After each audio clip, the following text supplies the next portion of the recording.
The door isn't much. 2 inches of rough-hewn pine, leather hinges, a wooden latch that rattles in the wind. You push through it and the cold follows you inside. It's somewhere around 1740. The place is western Massachusetts, maybe Connecticut, maybe the coast of Maine. Outside, the temperature has dropped below freezing hours ago, and it isn't coming back up until morning. Inside this log cabin, the world contracts to firelight, wood smoke, and the sound of other people breathing. This isn't a story about what the cabin looked like. There are plenty of those. This is about what it felt like, what it meant to lie down in a structure like this on a January night and actually try to sleep. What your body experienced, what kept you awake, what sounds came through the walls, and which ones didn't. Because sleeping in colonial New England wasn't a quiet retreat. It was a negotiation between you and the cold, between you and the fire, between you and every other person crammed into a single room with you. The darkness was total. The night was long. And warmth wasn't a comfort. It was a calculation. There are tensions at the center of every night in a place like this. The fire gives you heat, but it also gives you smoke, and it demands constant attention, or it dies and takes everything with it. Your clothing is the same thing you worked in all day. Your mattress, if you have one, is a linen sack stuffed with corn husks or straw. The walls breathe. The wind finds every gap. Not every family experienced this the same way. A prosperous farmer in coastal Connecticut slept differently than a newly arrived settler still notching logs on the frontier. A widow with young children had a different night than a grown son, sleeping in a loft with his brothers. Region mattered. Class mattered.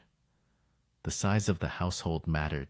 So did luck, and the particular cruelty of any given winter. What we're doing here is settling into the rhythm of one of those evenings, not rushing toward morning, not skipping past the slow, heavy hours between dark and dawn. We're going to move through the night the way people actually move through it, carefully, with one eye always on the fire.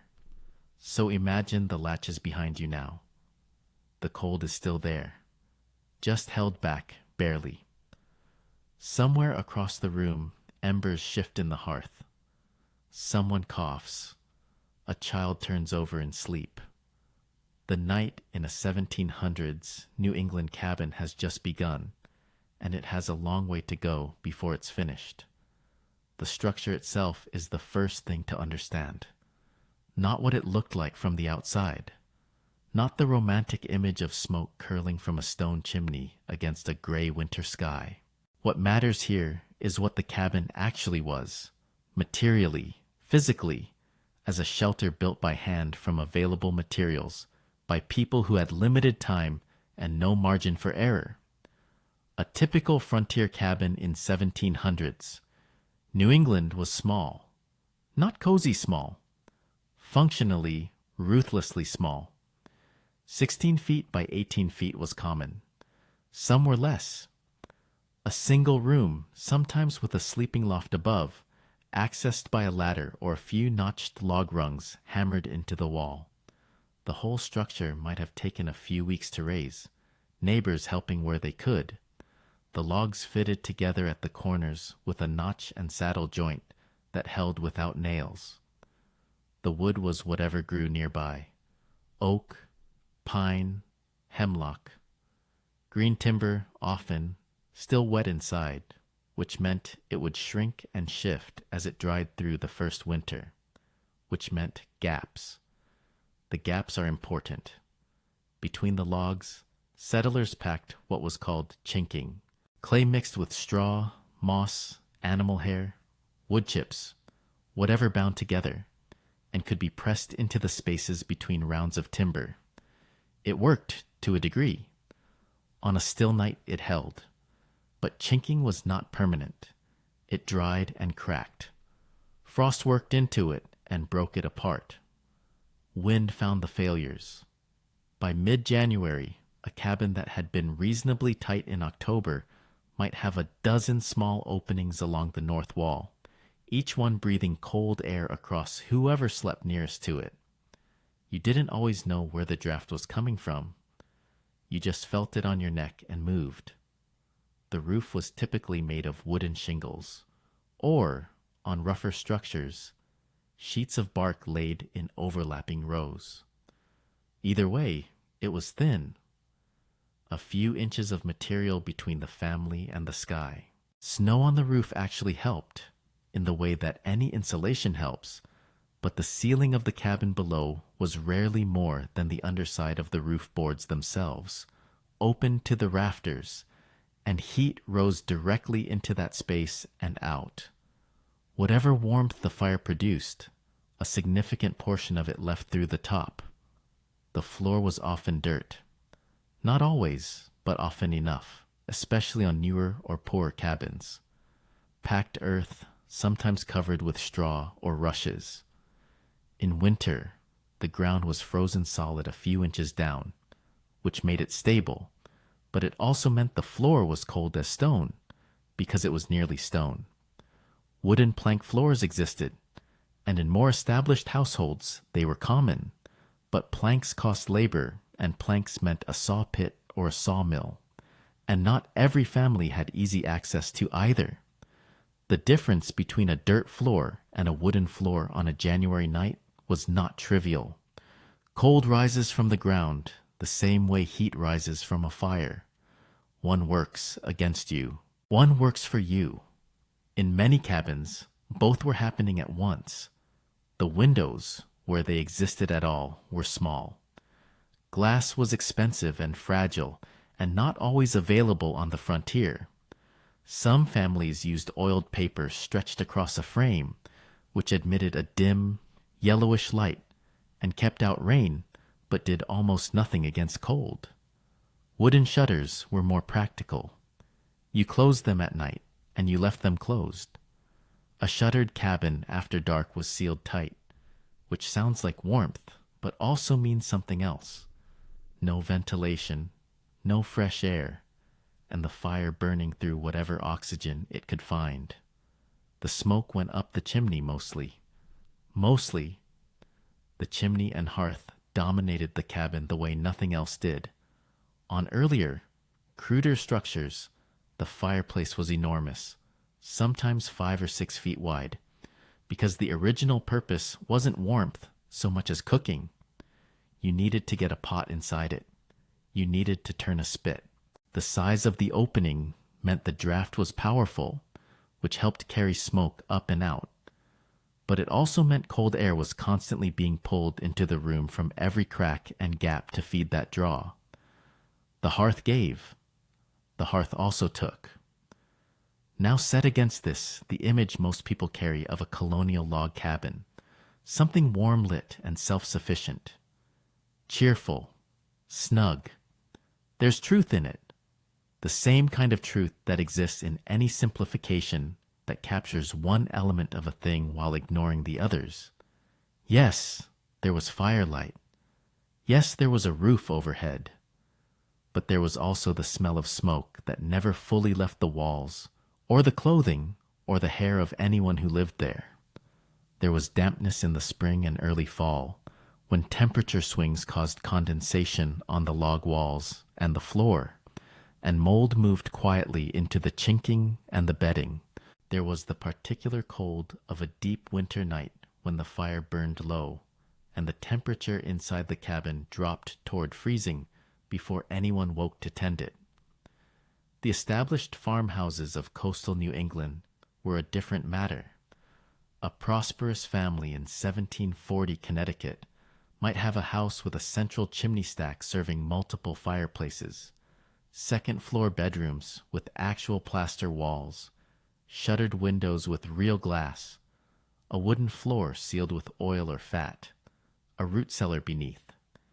These were not warm houses by modern standards, but they were categorically different from a frontier cabin. The walls didn't breathe. The drafts were manageable. there was more mass to hold what heat the fires produced. What this means is that the structure of the shelter, before anyone had gone to bed, before the fire was banked for the night, before the children climbed the ladder to the loft, had already determined most of what the night would feel like. The gaps in the chinking set the drafts. The size of the single room determined how many bodies shared, how much air and how much heat. The height of the ceiling determined how much warmth anyone below actually felt. The floor decided what happened to your feet. The cabin wasn't just a backdrop to the night. It was the night's architecture. Everything that happened between dark and dawn happened inside a set of physical constraints the family had built with their own hands, and then had to live inside, all winter long. Darkness came early, not gradually, not as a slow dimming you could adjust to across a long evening. In January in northern New England, usable daylight was gone by 4 in the afternoon. Sometimes earlier if the cloud cover was heavy, which it often was. That meant whatever needed doing before nightfall had to be finished before 4, and everything that still needed doing after 4 had to be done in the dark, or near it. The afternoon's last chores moved fast. Firewood came first. Not the wood already stacked beside the hearth, but the reserve pile outside, split lengths carried in armload by armload, and stacked against the interior wall where it would stay dry, and where the small amount of warmth radiating off it overnight would begin drying the moisture from the grain. A family that let their indoor wood run low in the night was a family that faced a genuinely cold decision in the dark hours before dawn. So you brought in more than you thought you needed. You always brought in more than you thought you needed. The animals had to be secured before full dark. Livestock that was still outside after nightfall was livestock at risk. From cold, from wandering, from predators that were not abstract fears in a New England winter, but active presences in the tree line. The ox went into the small barn, or lean-to if there was one. Chickens that were allowed to roost loose during the day were gathered, or at least confirmed. A cow that had not been brought in by last light was a problem that would cost you in the morning, one way or another. Tools were pulled inside or covered. A wooden handle left in wet snow overnight could split by morning. An iron blade left out could rust or warp. Nothing was left that the cold could damage, because everything they owned had been made or bought at a cost they could feel. Shutters were latched. Doors were checked. Any gap along the threshold where wind had been getting through during the day was stuffed with a rag or a folded piece of cloth. This wasn't comfort. This was arithmetic. Every opening you sealed was heat you kept. Every draft you ignored was warmth you burned through twice as fast. Supper happened while there was still some light to cook by, which meant it happened early. There wasn't the concept of a long evening meal, followed by leisure time, followed by sleep. The sequence compressed. Eat while the light allowed cooking. Pray, if that was the household's practice. And for most New England families in the 1700s, it was. Children down early. The night was not a resource to be spent. Candles existed in most households, but were not used carelessly. Tallow candles were made from rendered animal fat, and they took labor to produce, and they burned in hours what had cost days. You burned a candle when you needed one. Rushlights were cheaper. The dried pith of a rush plant, soaked in fat, held at an angle in an iron clip, burning for maybe 20 minutes before it guttered out. The light they produced was not what we imagine when we imagine candlelight. Soft and romantic is not the word for a rushlight. Dim and specific is closer. It lit the thing directly in front of it and left everything else in shadow. Firelight did more, but firelight moved. It shifted and guttered with every draft.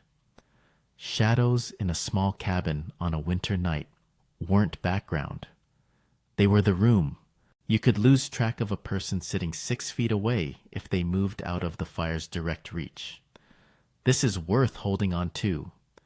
Darkness in a 1700s cabin was not the absence of light in the way a modern person experiences a power outage, where the darkness feels temporary, where the room's layout is still clearly held in memory.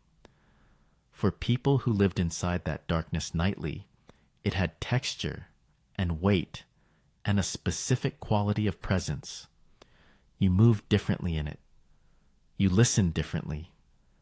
You learned where everything was by touch, and by the soft sounds of the people around you, and by the red glow of the coals, which gave just enough light to navigate by, but not enough to see clearly. Darkness was something you managed, not something that simply happened to you. Banking the fire was one of the last acts of the evening, and one of the most deliberate. You couldn't let it go entirely out overnight. Starting a fire from nothing in the cold dark of early morning, with cold hands on an empty stomach, was a task no one wanted. So you built the coals up, laid on a larger piece of hardwood, and covered it partially with ash to slow the burn. This was a skill. Do it wrong and the fire went dead. Do it wrong the other way and it burned too hot through the night, using wood you couldn't afford to waste, or threw a spark onto the floor. A fire that went out in the night was a crisis measured in degrees and hours, and then the body itself had to be prepared for what was coming. Not in any formal sense, just the practical sequence of shedding outer layers without losing the warmth already inside them, moving toward the bed quickly, pulling the coverings into place before the heat escaped. Every motion from the fire to the bed was a negotiation with cold. You learned to be efficient. You learned not to linger. The warmth you'd accumulated through the evening's labor, through the proximity to the hearth, through the press of bodies in a small room, was a finite thing. It would last only so long once you pulled it close. The cabin had been fed. The animals were in. The fire was managed. The dark was sealed outside, or as close to sealed as the chinking allowed. What came next was the night, and the night was long. The hearth was the cabin's engine, not a feature, not a cozy corner. The whole room was organized around it the way a ship is organized around its hull, and yet it never heated the cabin the way a modern person expects a heater to work. It didn't fill the space evenly. It made a territory. Closest to the fire was a narrow band of comfort, sometimes real comfort, the kind that loosened your shoulders and made your fingers work again. Sit there too long, and the front of you dried out, the skin on your shins tight from the heat, while your back stayed cool. A foot closer, and it was hot enough to sting. A foot farther, and it was barely enough to keep the edge off. Beyond that, the warmth fell off fast. The far wall might as well have been outdoors. You could look across a single room and see 2 winters at once. Near the hearth, faces had color. In the corners, the air stayed flat and cold, and the boards held on to it. That unevenness mattered when it came time to sleep. Beds weren't placed wherever you wanted. They were placed where the room allowed them, and the room allowed them where the heat could reach, and where the smoke wouldn't settle worst.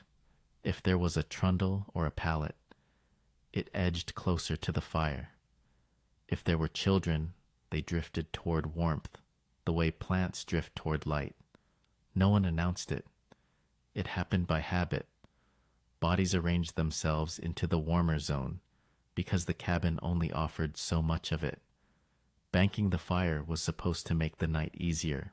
It was also something you lay down beside with your mind half awake, as if sleeping near a living thing you didn't fully trust. A banked hearth could behave.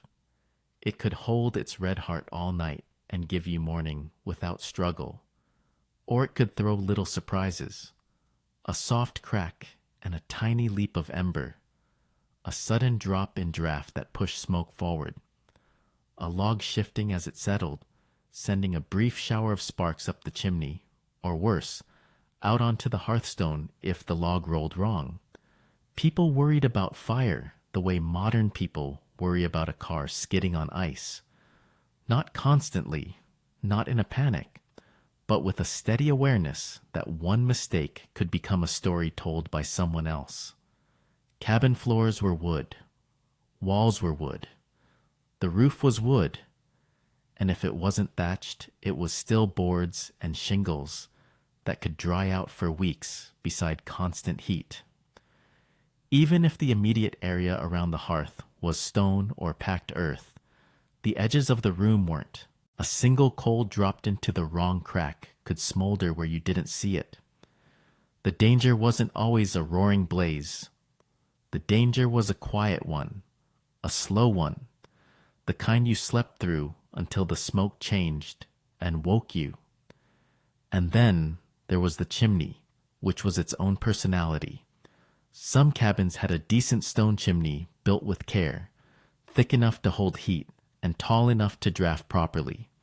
Others made do with what they had: a rougher stack, a smaller flue, gaps that leaked, a design that worked most days and failed on the wrong night. Wind direction mattered. Wet wood mattered. The pressure of cold air outside mattered. Sometimes smoke didn't rise the way it should. Sometimes it pushed back into the room in lazy, low layers that hung where people breathed. Smoke was part of the deal. Not the dramatic smoke of a house fire, but the ordinary kind, the daily kind. The kind that made your eyes burn a little when you leaned in to adjust the log. The kind that put a taste in the back of your throat that you stopped noticing until you stepped outside and realized the night air felt sharp and clean in a way the cabin never did. Soot gathered overhead. It clung to rafters. It darkened the inside of the chimney. It worked into cloth and hair and the cracks of skin.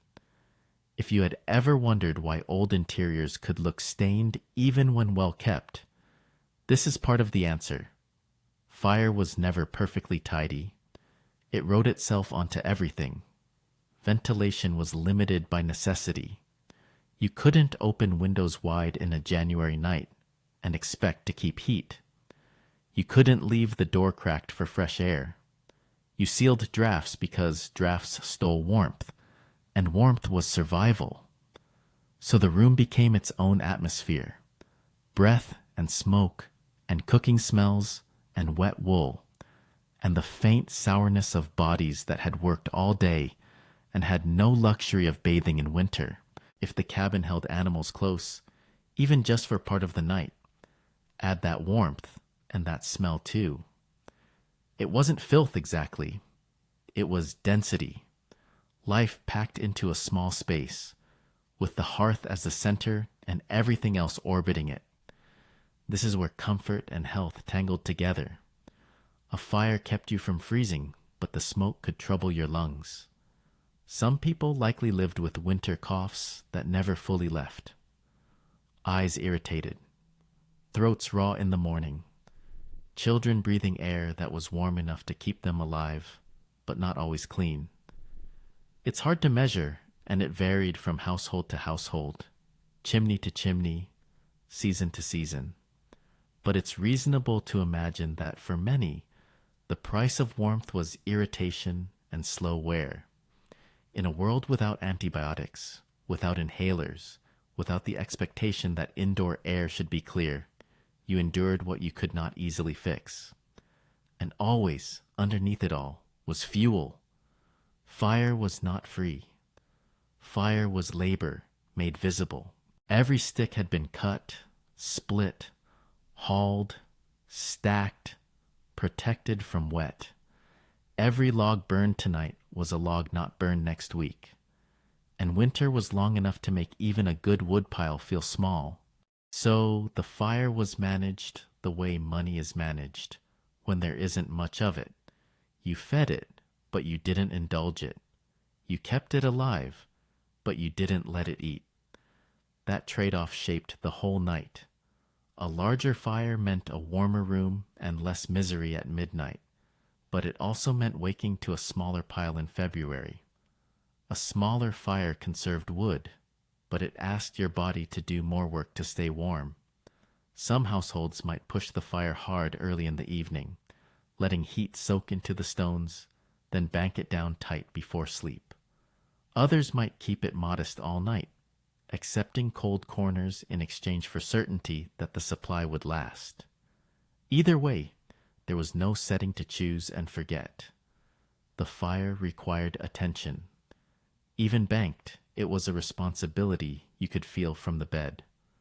As the night settled in, the flames changed character. The bright, active fire of supper hours slowed. The last blue tongues of flame licked along bark, then disappeared. What remained was the steady breathing of coals, a red glow under gray ash. Firelight stopped throwing long shadows and began to pulse low against the floor. The room's sound changed with it. Less snap, less hiss, more quiet settling. A log giving a small internal crack as it warmed through, ash shifting softly as the coals sank. The faint, steady draw of the chimney when it was working well, like the cabin itself exhaling. The smell shifted too. With open flame, you smelled wood smoke sharp and lively. With coals, it became heavier, a deeper scent that sat in the room. You could smell the iron of the pot if one still hung near warmth. You could smell damp mittens drying too close, steam rising and carrying the day's outside world into the cabin's inside air. You could smell the bedclothes warming, that particular scent of linen and wool and human presence pressed together. And the cold, when the flames died down, didn't rush in like an enemy at the door. It seeped. It crept from the edges. It slid along the floorboards first, thin as water, then thickened. The warm zone around the hearth shrank by inches. If you were lying near enough, you could still feel heat on your face while your feet cooled. If you were farther away, you could feel the room going inert, like a hand losing its pulse. In that dim red light, with smoke faint and stubborn in the rafters, the cabin became what it truly was at night. One heated corner holding back a continent of winter. And you went to sleep inside that compromise, trusting a small bed of coals to last until morning, listening for any change that meant it wasn't lasting the way it should. In that compromise between a living fire and a living cold, the bed was not a soft reward. It was another tool, a place to stop moving, a place to stack heat the way you stacked wood, in layers, in choices, in whatever you could afford to spare. Sleeping arrangements in a 1700s. New England cabin could look orderly on paper and feel improvised in real life. Some households had a proper bedstead, a wooden frame tall enough to keep you up off the floor, with posts and rails that made the bed feel like furniture instead of a nest. Others slept on rope beds, where a lattice of cords ran across the frame and had to be tightened now and then, because rope stretches and sags the way tired shoulders do. Sleep tight may or may not belong to this exact world, but the action did. A slack rope bed turned into a shallow bowl by midnight, and you woke with your weight gathered in the center, your spine arguing with you. And then there were the arrangements that weren't beds at all, not in the way a modern person means it. A trundle bed, a low frame that could be rolled or pulled out from under the main bed, was a common answer in crowded rooms. It kept someone near warmth without giving them height or privacy. A pallet was even simpler. Bedding laid on the floor, sometimes on a rough tick, sometimes directly on boards with only a blanket between body and wood. If there was a loft, that opened a whole other category of sleeping space. Up under the rafters where heat rose, but where smoke could also collect, and where you climbed a ladder in the dark with cold toes and stiff joints, careful not to step wrong. Those choices weren't just about comfort, they were about hierarchy. The best spots, the ones closest to the hearth's reach, the ones with the least draft, the ones lifted off the floor, tended to belong to the people who owned the house, or to the ones whose work needed them strong the next day. Children could be tucked wherever a body could fit. An elderly relative might be given the warmest corner out of respect, or because everyone knew what cold could do to old lungs. Servants, apprentices, or hired hands might sleep in the loft, or near the door, or in whatever space was left once the family had claimed the middle. And then there was what you lay on, which mattered as much as where you lay. A mattress might be a tick, basically a sturdy cloth sack, stuffed with whatever the household could gather and tolerate. Straw was common, it was cheap, it was available. It was also prickly, and it broke down, and it shifted into lumps. Fresh straw had a clean, dry smell that could feel like a small luxury in a smoky room. Old straw had the opposite. It held damp. It held dust. It held the memory of every body that had sweated into it. Corn husks could be used too, and they had their own personality. Crinkly, springy at first, then flattening into sharp edges that poked through the night. Wool scraps might soften a bed if you had them to spare, though to spare is doing a lot of work in a world where cloth was labor and sheep and seasons and times. Feathers were the dream stuffing, the status stuffing, the kind you didn't get unless you had geese, patience, and the means to keep something delicate from being ruined. A feather bed could feel like sinking into warmth, like the day finally letting go of you.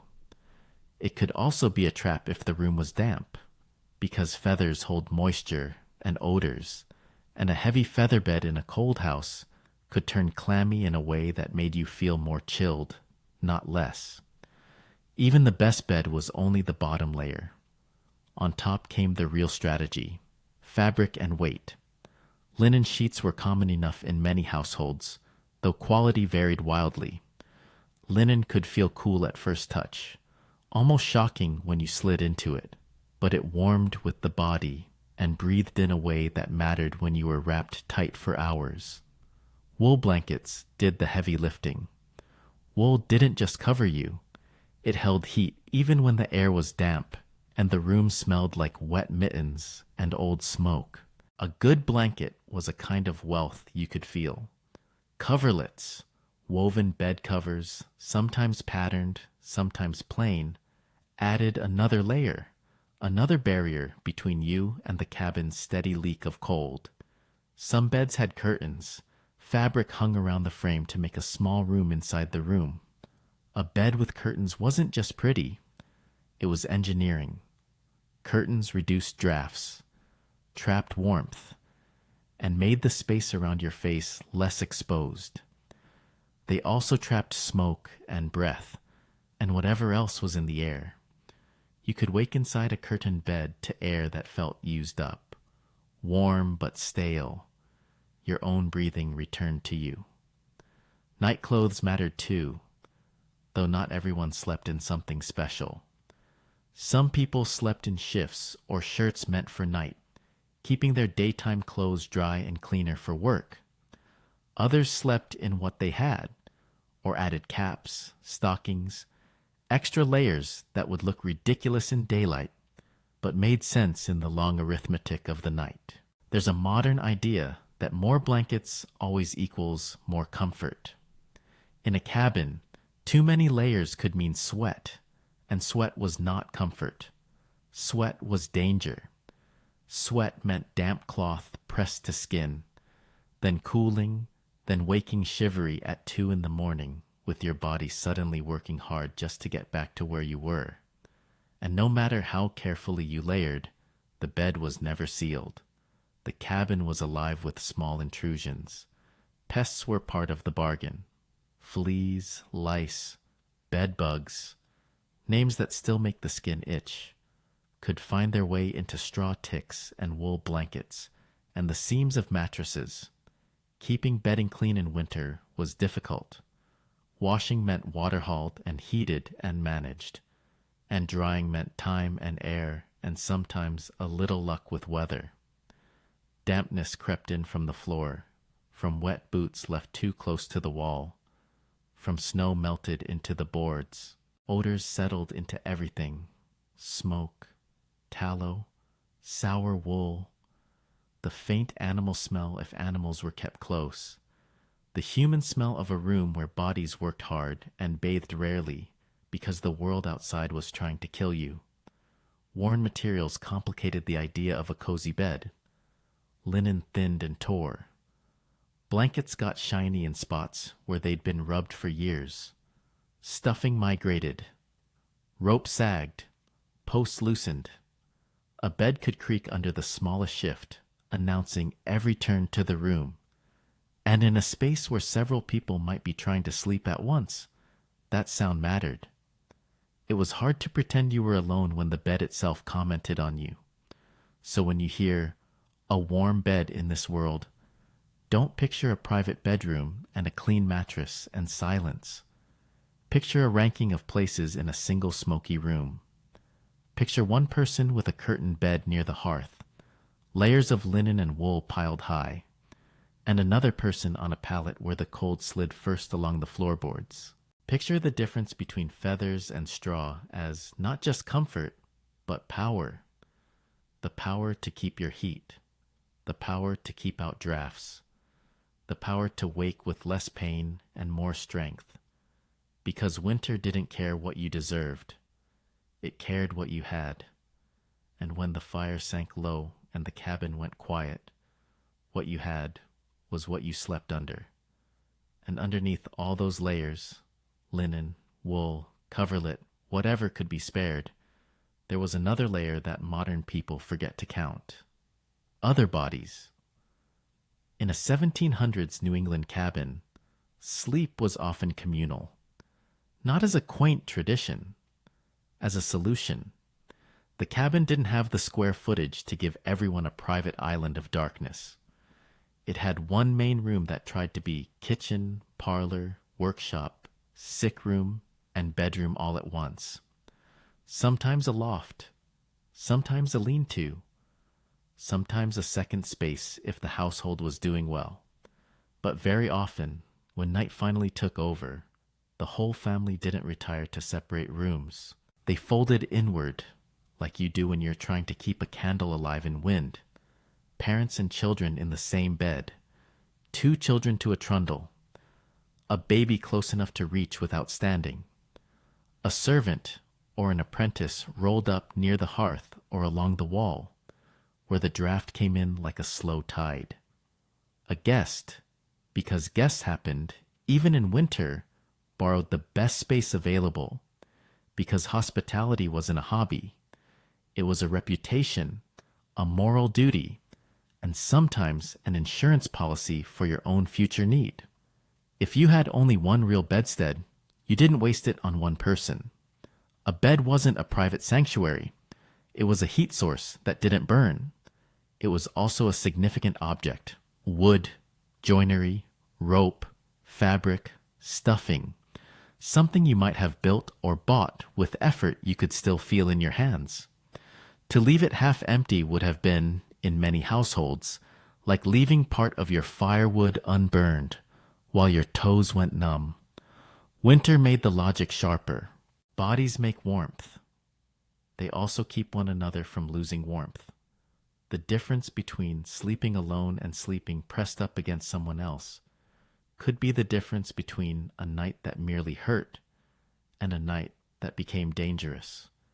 In a room where the fire had to be banked down for safety, where the coals glowed but didn't roar, where the air cooled a little more with every hour, you learned quickly what closeness did. You learned it the way you learn any rule in winter, through consequences. Space was the other reason, just as blunt.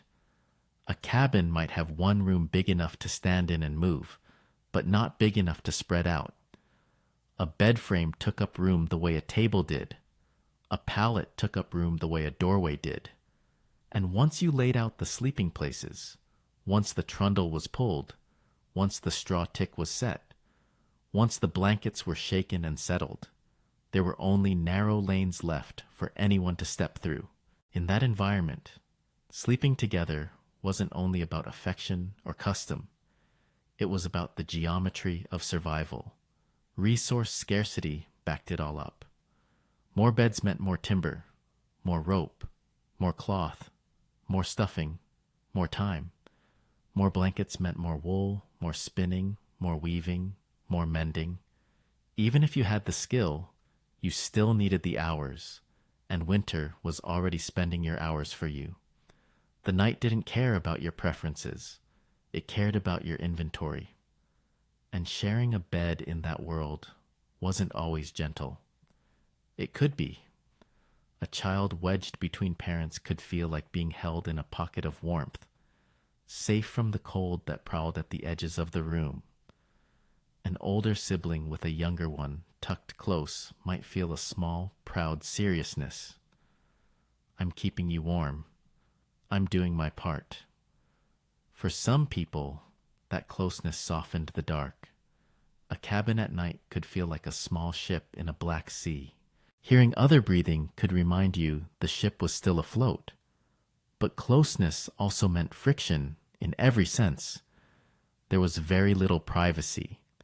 Not the kind you think of as a right. Not even the kind you think of as normal. People undressed, to the extent they undressed, in the same space where others watched without meaning to. Conversations didn't have walls to hide in. Arguments didn't dissolve into separate rooms. They stayed in the air, mixing with smoke and tallow and damp wool. If you needed to cough, everyone heard it. If you shifted in a creaking bed, everyone knew. If you whispered, someone closer to the wall still caught a word here and there. Because sound travels differently when the whole room is listening, even in sleep. The night had its own soundtrack. Coughing was common in winter. Irritation from smoke, lingering illness, lungs that never quite forgave the cold. Snoring was not a joke in a crowded cabin. It was a steady, sawing reminder that you weren't alone and couldn't pretend to be. Someone clearing their throat, someone scratching an itch that didn't go away. The soft rub of cloth, the squeak of rope under a turning body, the occasional thump of a foot finding the floor. And infants, because infants didn't respect tiredness or schedules, crying in the thin hours with a voice that went straight through every blanket in the room. Even when no one spoke, the cabin communicated. You could tell who was awake by the way they held their breath, trying not to wake anyone else. You could tell who was cold by the way they kept moving. You could tell who was sick by the wetness of a cough, by the pause afterward, by the way the room went slightly still as everyone listened without admitting they were listening. And then there was hierarchy, still present even in darkness. The best sleeping locations were rarely decided by chance. The head of household and spouse, in many families, claimed the main bed. If there was a curtained bed, it was theirs, a private microclimate inside a public room. Children might share the trundle or a pallet nearby, close enough to be managed, far enough not to disrupt. Apprentices and hired hands often slept where it was practical, near the door, in the loft, in the kitchen space once the embers were safe, because their comfort mattered, but not as much as the family's. Guests might be honored with a prime spot, but prime was relative.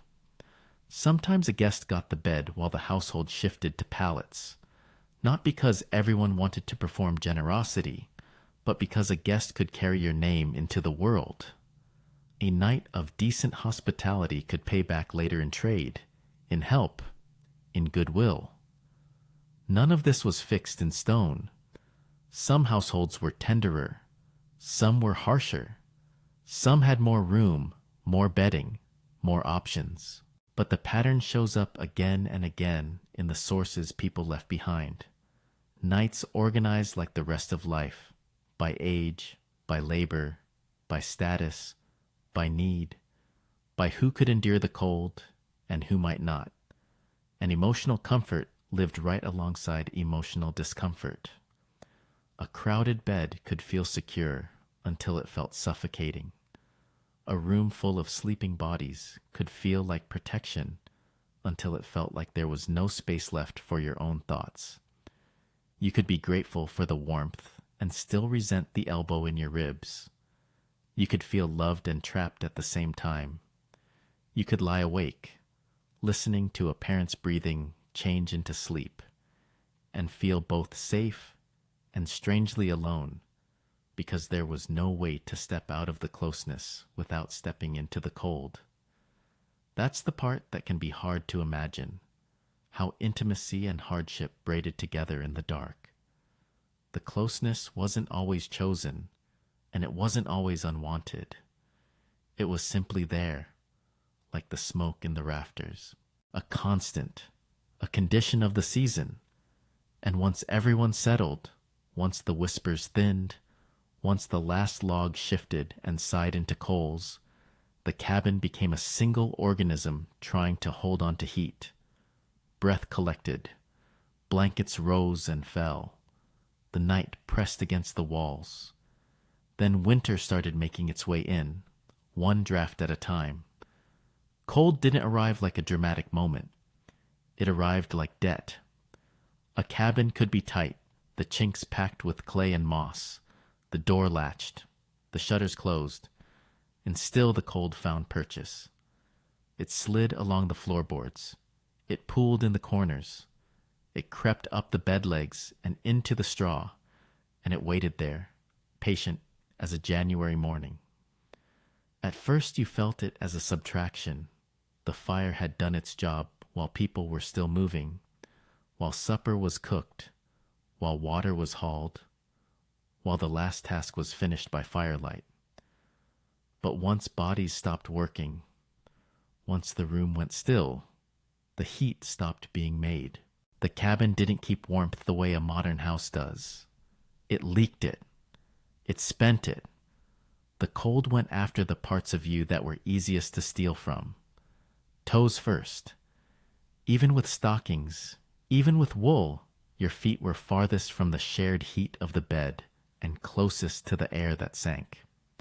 If you've ever had your feet go cold in a normal room, you know the strange insult of it, the way your whole body can be under blankets, and still the cold can grip your toes like a hand. In a winter cabin it could be that, but worse. Toes that felt thick and distant, as if they didn't belong to you for a while.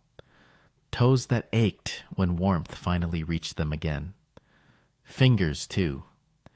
Hands tucked under an arm, between thighs, pressed into someone else's back, trying to borrow heat from any place it was still being made. If you slept with your hands outside the covers, you paid for it. If you slept with your hands inside the covers, you still might wake up with knuckles stiff, joints reluctant to open, as if your body had tightened its hinges overnight. And then the face. You can cover a torso, you can wrap legs, you can bury feet, but you still have to breathe. Your nose and cheeks sat out in the open, exposed to whatever the room had become by midnight. The air could feel sharp, not poetic sharp, practically sharp. It made your nostrils sting. It dried your lips. It made the skin around your mouth feel raw, especially if you were already chapped from wind and work. Every inhale was a reminder that you weren't sleeping in warmth. You were sleeping in cold and making a small pocket of heat inside it. People fought that with what they had. Nightcaps were common for a reason. A wool cap kept the head from bleeding heat into the air. It also made the difference between waking with a headache and waking without one, At least for some. You could pull the cap down over your ears. You could tie a scarf or a neckcloth. Some people slept in more clothing than you'd expect, not because it was comfortable, but because comfort wasn't the only metric. A warm body was a safer body. A warmer body was less likely to wake, less likely to shiver, less likely to burn through precious energy in the dark. Stockings stayed on. Sometimes 2 pairs if you had them. A child might be layered like a parcel. Shirt, shift, stockings, maybe a second wool layer, because children lost heat faster, and a cold child was a loud child. A sick child. A child who didn't let anyone else sleep. And then there were the improvised tricks, the small technologies of survival. A bed warmer, often a metal pan on a long handle filled with embers, could be slid between sheets before people climbed in. It didn't heat the room. It didn't even heat the bed for long. But it took the edge off that first contact, that shock of lying down into cold fabric and colder stuffing. A warmed bed could stop the shivering that otherwise started the night like a punishment. If there wasn't a proper warmer, there were other options. A stone heated by the hearth and wrapped in cloth. A brick warmed carefully and tucked near the feet. A bottle or jug of hot water if you could spare the fuel to heat it and the container to hold it.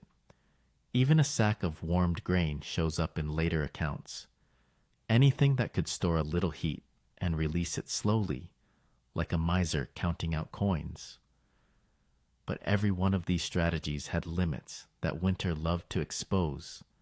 Heat a stone too much, and it could scorch bedding, start a smolder, fill the room with a smell that meant danger. Heat it too little, and it was just another cold object by midnight. A bed warmer required coals, and coals required a fire, and a fire required fuel. If wood was short, you weren't generous with it. You banked the fire down. You told yourself the embers would hold. Sometimes they did. Sometimes you woke and the hearth was dead, the room colder than it should have been, and the night suddenly had teeth. Clothing was another gamble. Wool helped even when damp, more than linen would. That's part of why wool was so valuable. But damp is still damp. If your stockings had been wet from snowmelt, if your cuffs were still holding yesterday's slush, if your shirt was clammy from sweat that never fully dried because the cabin's air was cold and the smoke made everything feel heavier, then those layers didn't just fail to protect you. They worked against you. They drew heat away. They made you feel chilled in a deep, stubborn way, the way you feel cold after being wet, even indoors. And sometimes you couldn't fix it. Not really. Drying clothes required heat. Heat required fuel. Fuel required labor.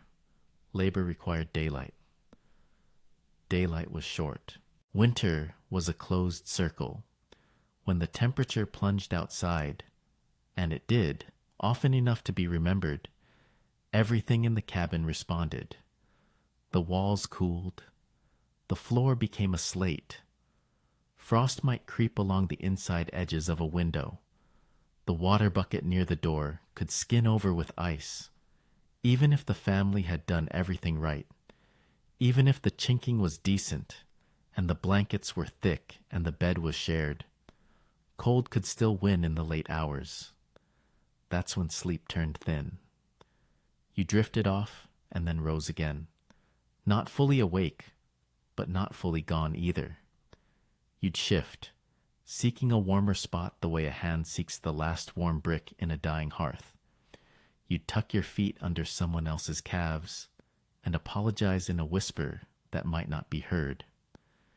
You'd wake with a start, convinced by your own numbness that something was wrong, then realize it was only winter doing what winter does. Stiffness was part of the morning, but it could begin before morning. Knees that didn't want to straighten. A neck that protested when you turned your head on a lumpy straw tick. Muscles that felt cramped, not from exercise, but from holding tension against the cold for hours. If you'd worked hard that day, and most people had, your body was already sore. Cold didn't just add discomfort. It turned soreness into something more stubborn, as if it set the pain in place. And sometimes someone had to get up. Not everyone, not every night, but often enough. A parent, a hired man, an older child in a household that depended on them.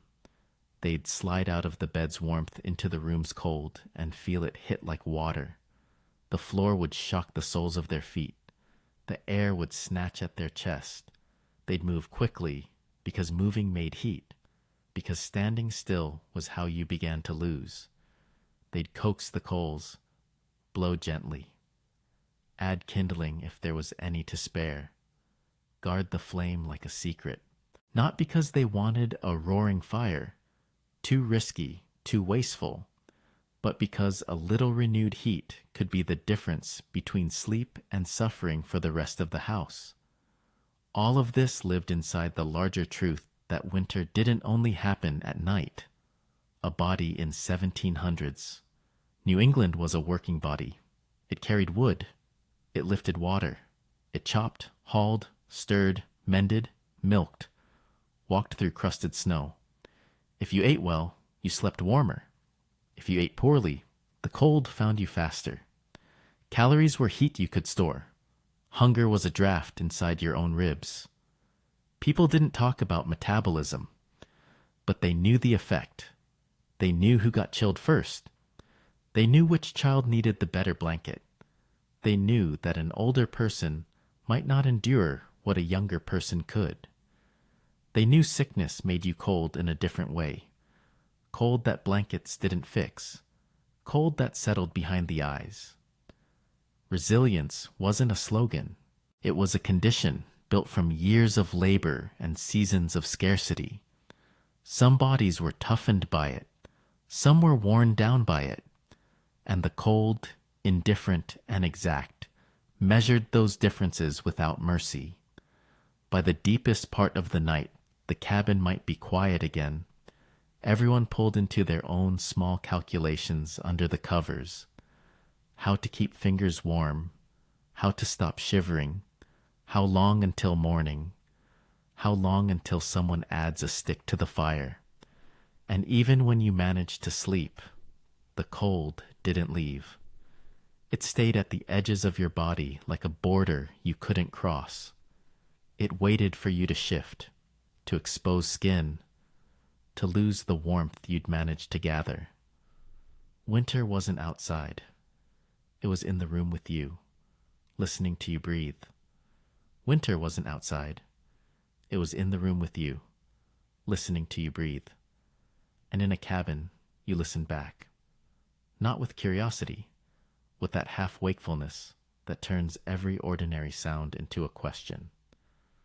The wind didn't just blow, it searched. It pushed into the chinks between logs, found the smallest loose patch of moss or clay, and worried it like an animal worrying a bone. When the gusts hit hard, the walls answered with a low complaint.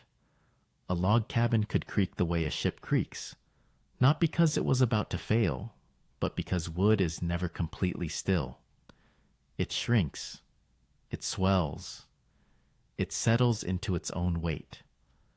Sometimes the sound came from above, rafters shifting a hair's breadth as the cold tightened everything. Sometimes it came from below, the floorboards making a small report when someone turned over in bed, or when a mouse dared to cross the open space between hearth and table. The fire had its own language. Even banked down, it wasn't silent. Embers settled with a soft, granular sigh. A coal cracked like a knuckle. Ash shifted and collapsed inward. If a stick was laid poorly, it could roll and thunk gently against stone, not enough to wake a deep sleeper, but enough to pull someone hovering near consciousness into that thin, listening state again. And then there were the animals. If livestock were kept close, and in winter they often were for warmth, for protection, for sheer practicality, you might hear a cow shifting its weight in a byre attached to the house, or in a shed just beyond the wall. A hoof scraping straw, the slow, patient sound of chewing, the occasional stomp, not in alarm, but in irritation at cold or itch. Chickens fussing in their roost, a pig making a short, unhappy noise and then quieting. Outside that ring of familiar life, the dark held other things. A dog might lift its head and give one low warning, more breath than bark, then settle again. Or it might not. Some nights the dog slept as if nothing in the world could reach it. Some nights it listened too, farther out, past the little radius of firelight and manure and human breath. There were noises you couldn't place neatly. A branch shedding snow, a tree giving a sharp crack as the cold tightened its grain, the scrape of wind-driven ice against bark, the cry of something moving through the night that didn't care who owned the land. Owls could sound like a question asked into an empty room. Foxes, when they called, could make the hair rise on a neck before the mind caught up and named it. Wolves were not in every town, not every year, but they were in the stories, and stories counted for something when you lay awake with nothing but darkness to argue against. It wasn't only the wilderness that made the night feel watchful. Isolation did too. In the daytime, even hardship had a shape. You could see the work that needed doing. You could measure the woodpile. You could count the mouths at the table. You could look at the sky and guess what kind of weather was coming. But at night, in a single-room cabin with shutters closed and smoke-stained walls pressing in, the mind had fewer tasks to hold it. The thoughts you kept busy during daylight, worries about debt, about crops, about sickness, had a room to stretch out. Darkness could turn a pious person inward. Long winter nights were good at that. A Bible, if the household had one, might sit within reach.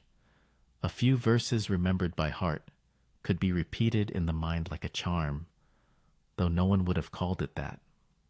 The same act, whispering words into the dark, could be prayer and comfort, or it could be the way fear tried to dress itself in respectable clothing.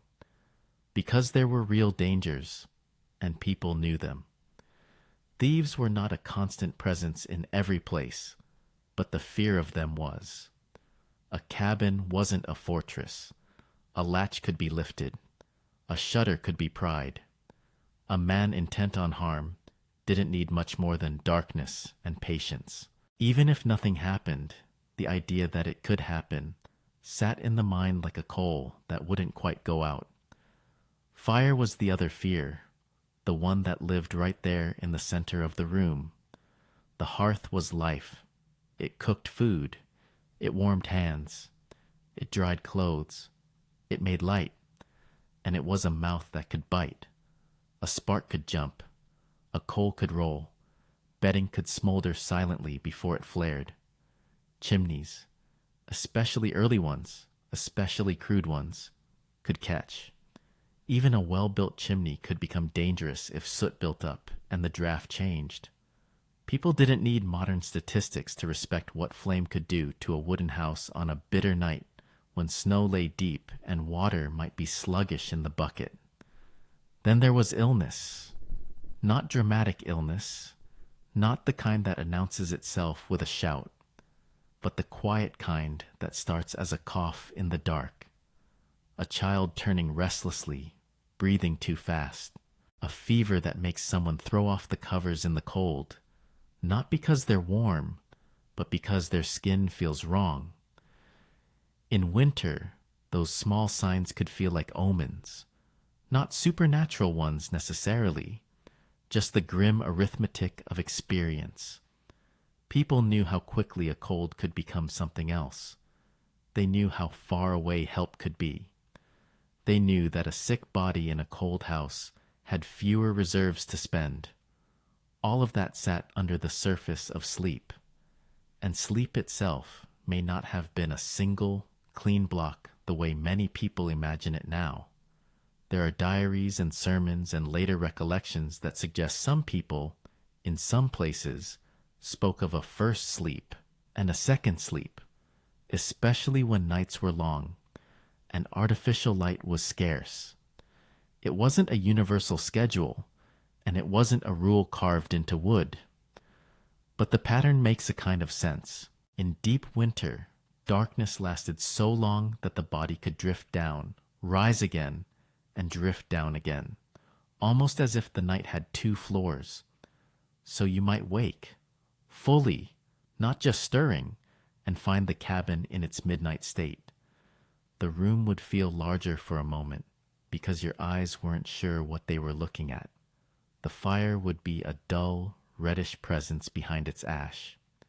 The air would taste of smoke and cold wool and yesterday's labor. Everyone else would be a mound under blankets, a rhythm of breaths, an occasional small sound as someone dreamed or shifted. If you were the one who got up, you did it carefully. You sat first. You let your body decide whether it could afford to leave the bed. You listened for the baby's breathing, for the old man's cough, for any sign that waking had a reason beyond your own restless mind. Then you slid out, slow and controlled, trying not to wake the whole household with one reckless movement. The floor met you like punishment. You crossed to the hearth and crouched. You held your hands out, not to warm them. There was little warmth to be had, but to judge what remained. Sometimes you'd find good coals still alive under the ash, waiting like buried money. You'd stir them gently with an iron tool. You'd blow, carefully, because too much air could send ash into your face, and too much flame could send sparks where they shouldn't go. If you had kindling, you might add a sliver. If you didn't, you might settle for coaxing a faint glow and telling yourself it would be enough. Or maybe you didn't touch the fire at all.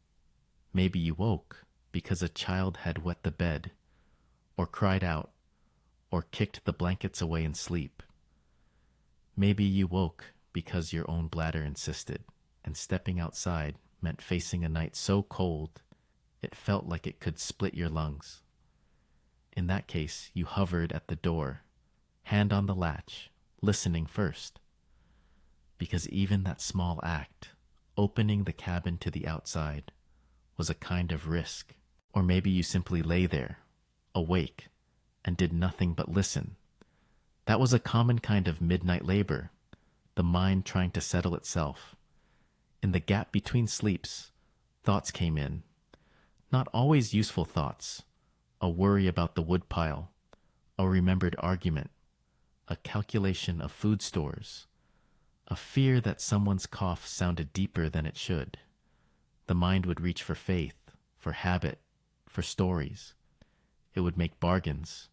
It would pray, not in the lofty language of a meeting house, but in the plain, tired words a person uses when they're cold and responsible for other lives. Sometimes the stillness was a comfort. The world had stopped demanding. No one needed a bucket carried.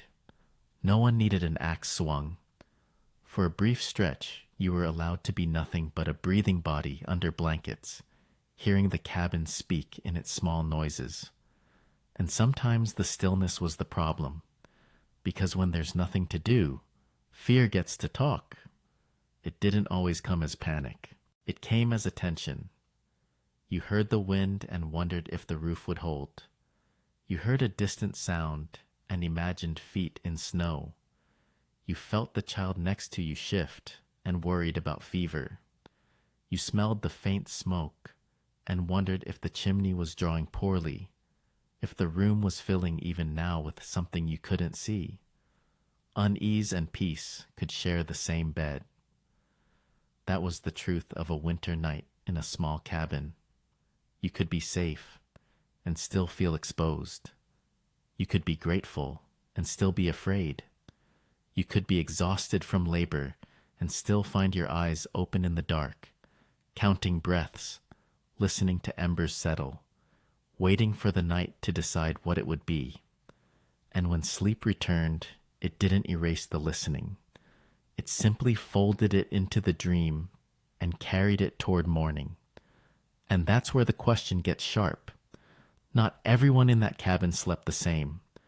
Winter was a kind of judge. It measured people by what they could endure and by what they could not. Age, wealth, health, gender, even your place in the household. These weren't abstract categories.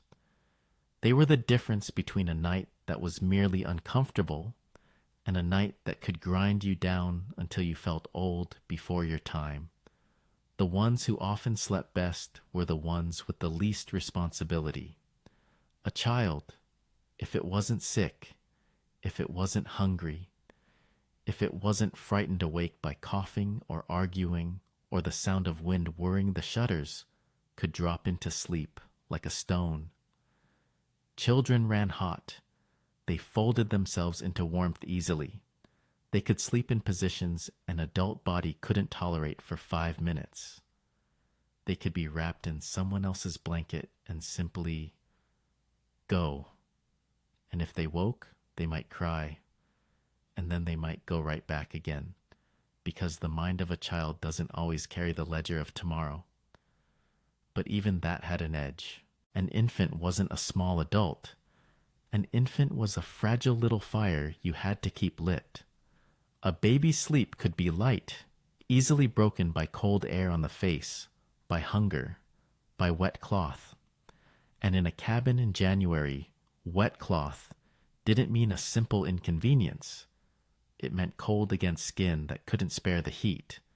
Someone, usually the mother, sometimes an older sister or aunt, had to wake for it, to lift the baby, to check the mouth, to feel the forehead, to change what needed changing in dim light with numb fingers and a mind that wouldn't stop counting risks. That's how winter divided the night, by who had to wake. In many households, women's sleep was the most interrupted, not because they were weaker, but because the work of keeping small bodies alive tends to attach itself to them like a second skin. If there was a newborn, sleep could become a series of short surrenders. If there was pregnancy, sleep could be its own kind of trial. Aching hips on a hard bed, legs cramping, breath heavy, the bladder pulling you up again and again, the cold making every joint feel older. And pregnancy in winter carried its own quiet fear. Not romantic fear, practical fear. If something went wrong, roads could be impassable. Midwives could be far. Help could be trapped on the other side of a storm. Men, especially those responsible for the woodpile and the animals, carried a different weight into the dark. Their sleep could be deep from exhaustion, the kind that takes you without negotiation. But it could also be thin, because the morning's labor wasn't optional. A man who knew the wood was running low might lie there listening to the wind the way you listen to a creditor's knock. Every gust was a reminder. You will have to go out into that.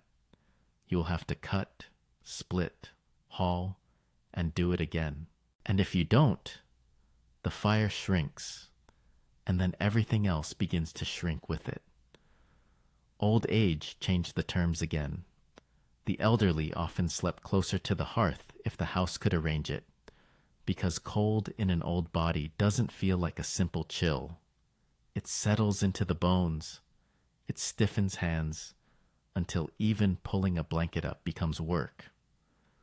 Arthritis turns the night into a long negotiation with pain, and there were winter coughs, the kind that didn't leave when the sun came up. Each cough could wake the whole room, not just with sound, but with the thought that followed it. What if this is the cough that keeps going? Sickness could make the cabin feel suddenly smaller. A fevered person sweats, then chills. They throw off covers, then beg for them back. They thirst. They breathe strangely. In a modern house, you can change sheets, adjust heat, call for help. In a 1700s cabin, you did what you could with what you had. You moved someone closer to warmth and hoped the smoke didn't make the lungs worse. You gave broth if there was broth to give. You listened to breathing and tried to guess whether the night was merely unpleasant or dangerous. And the poorer the household, the thinner the margin. There's a difference between a cabin on the edge of settlement and a more prosperous New England home with a tighter-built fireplace, better chimneys, more blankets, and enough fuel stacked to last through a hard stretch. Even in the same region, winter could feel like two different centuries, depending on what you had. A struggling frontier family might live with gaps you couldn't quite seal, no matter how much moss you stuffed into them. They might have a single room that did everything and forgave nothing. They might burn green wood because dry wood was gone, and green wood smokes and sulks and makes the air heavier. They might have fewer textiles, fewer layers between skin and night. Their food might be tighter too.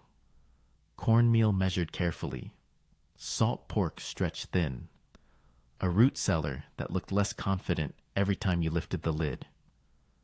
Hunger changes sleep. It makes it light, restless, full of small waking.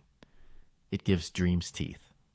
A more prosperous household, still cold by modern standards, still dependent on the same weather and the same short days, might have advantages that mattered. More rooms, so the sick weren't breathing everyone's air. More bedding, a feather bed instead of straw, or a thicker straw tick replaced more often. Better clothing to sleep in, a store of candles that made the midnight wake less helpless. Servants or older children to spread the night's labor across more shoulders. Even a little extra wealth could buy something close to mercy.